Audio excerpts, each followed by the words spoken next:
What's up, everyone? So today we're talking about the best film camera that you can purchase, which is the Canon.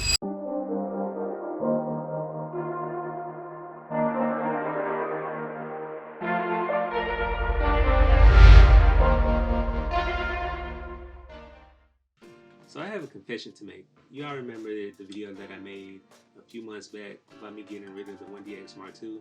Well, that wasn't 100% true. So the 1DX Mark II is still my daily driver that I use for client projects, but when it comes to shooting leisurely with friends and family, I use the Canon SureShot Max now as my daily driver. And that's mainly because of the form factor that this camera provides compared to the 1DX. So seeing that the 1DX is a pro body camera, the form factor can make subjects, more self-conscious about how they look when taking candid photos. So subjects start to worry about more how they look, are they posed correctly, then they want to see the photo. Whereas with this, since it is a film camera, when you take the photo, there's no previewing the photo to see what you get. And then also, since the body is half the size or probably a third of the size of the 1DX, nobody knows when I'm taking a picture of them. So that then allows me to grab or snap the candid photo when I want. I'm able to be more inconspicuous. So that's one reason, or the main reason, why I've been favoring this camera over the 1DX when it comes to shooting leisurely with friends and family. Outside of that, another reason why I really love this camera is because of the price point and also the quality that you get from that. So as of today, October 12th, 2020, you can find this camera on eBay for $39. Compared to when I bought it in April, it's actually $20 cheaper, I believe. And then compared to the actual images that come from this, I don't think you can actually beat the price or bang for your buck when compared to other film cameras or instant film cameras that are out there that range from $60 with the instant cameras to upwards of $3,000, $4,000, $5,000 when you start getting to more of the professional bodies like the Leicas out there, the Leica film cameras out there. Here are a few examples of some of my favorite photos that I've shot over the last few months.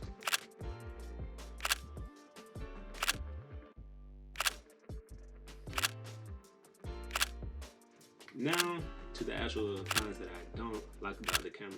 First is the actual battery that you use for the camera, which is this little guy here.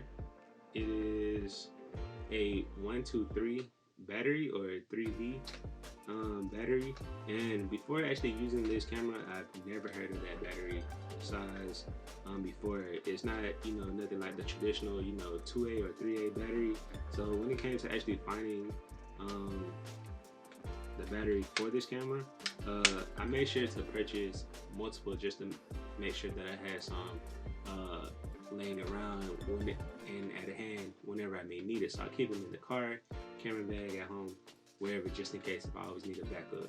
Lastly, the one thing that I don't necessarily like, but this is kind of just comes with the territory, is the actual process of getting film developed. So once you're done, you have to go and drop the film off, wait for it to develop, get the digital negatives back, make your selects, and then you can either get the prints back or whatever you decide to do afterwards. And that process can be somewhat of a hassle, considering one, that film photography isn't at much of a trend lately, and it's kind of a dying art in a sense compared to shooting digital. So not too many film stores or shops are actually developing film. So when it comes to actually finding a store that develops film and does it real well, that process can take a few days to a few weeks depending on how busy they are. So that's a hassle that I really didn't anticipate before actually shooting film. And then also the cost of film.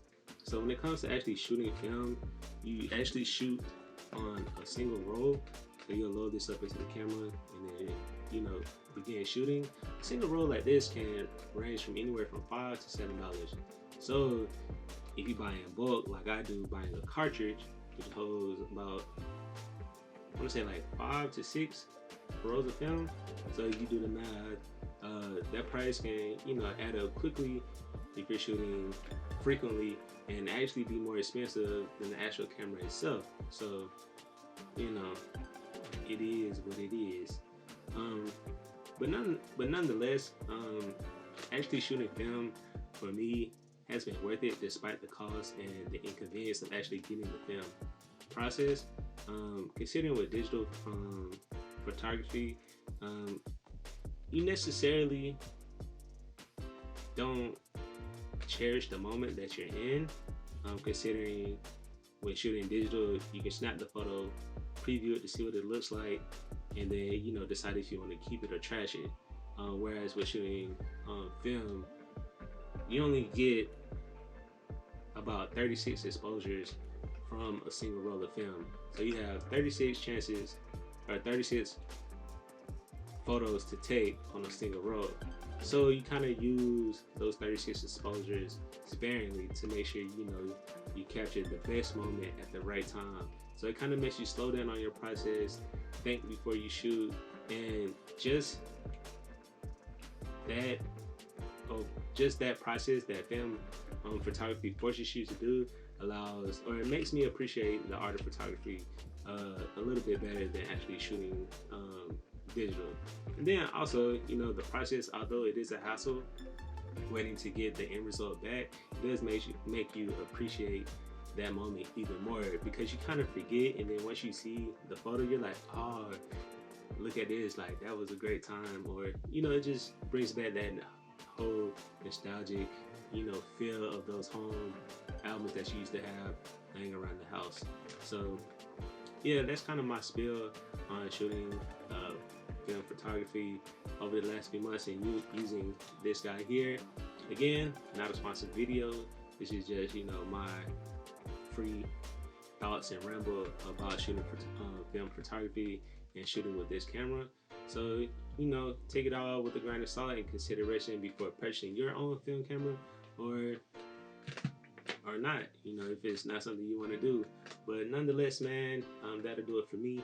If you guys did enjoy today's video, make sure to hit that like button, and also consider subscribing to the channel, and hit that notification bell so you'll be notified when I do post or make another video.